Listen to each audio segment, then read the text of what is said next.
critics from who?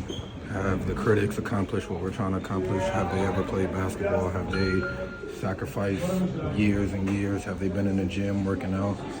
So critics who's never accomplished stuff that I'm trying to accomplish, I don't pay attention to it. It's different when it's people who's been there before and they've achieved what what we're trying to achieve, then it's different. But anything other than that, it doesn't faze me at all. I have had critics my entire life, so it doesn't matter.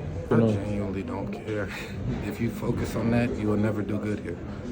Serbian people, I love them because 1 minute super angry and the next minute they're calm. That's why me and Kalinick are brothers now. So we yell at each other and then 2 seconds later we're talking and laughing. So it's just emotions. You look past it, you understand what's the bigger picture and what we're fighting for.